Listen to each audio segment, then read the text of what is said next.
Okay, I'm going to be kind of discounting some of his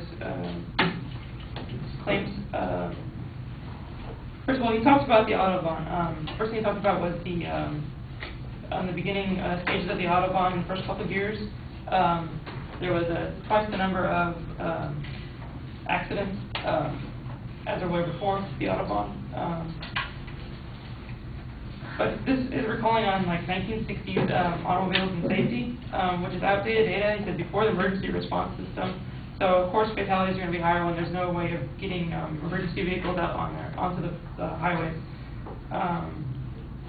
The next thing is the Autobahn really only accounts for 6% of injury accidents in Germany, and for less than 12% of all traffic fatalities, according to German Autobahn.eu. And the other problem I saw with his evidence was that the difference in miles versus kilometers in conversion. Most of the data for Germany is done in kilometers. So if you convert it over, the Autobahn's annual fatality rate is 3.2 per billion kilometers, 3.2 deaths per billion kilometers, which is lower than if you convert it to the 5 deaths per billion kilometers in the United States. Which is also according to German Autobahn.eu. And talking about the Autobahn, and what we talked, my partner talked about earlier is like safe speed behavior. Some of the rules that go on the Autobahn. If we implement a system like that here, we'd have much safer roads.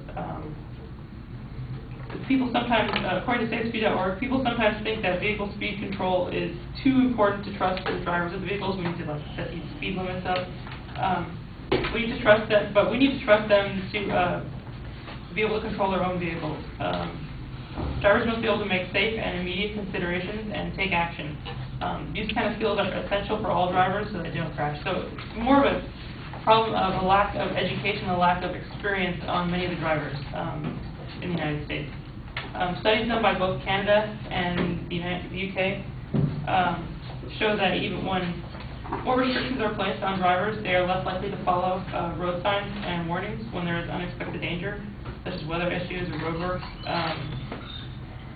When drivers are constantly asked to slow down for no apparent reason that they can see, they soon begin to ignore all road signs, and they don't see a reason to follow them.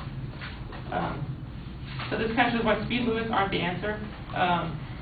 Safe driving is a fundamental skill that cannot be replaced by speed limits or maintained by speed limit compliance. All drivers should be able to control their vehicle and stop within a safe distance and react to changes in road conditions. Speed limits don't create safer drivers. More training and vigilance is key to a safer driver. There also needs to be a fundamental change in our driving habits. Just like in countries like Germany on the Autobahn and in Montana, people need to drive at a reasonable and prudent speed, which is the rule in Montana and Germany. Abolishing the speed limit will decrease the number of accidents on highway and get rid of, abolishing the speed limit will decrease the number of accidents on highways, but will not get rid of bad drivers. Better driver education is the best solution for preventing more accidents. Pay attention, don't talk on the phone, don't text message, and definitely don't drive under the influence of alcohol or drugs. We can see that also kind of going back to before, road conditions are major factors too, both in mileage and with safety. One of the biggest effects on gas mileage in modern cars is road and weather conditions, and heavy oncoming winds and hills and variances in temperature greatly affect gas mileage. Like it makes more sense to go faster down a hill without using your brakes because you can use natural conditions to increase your mileage. And your engine really doesn't need to use much effort.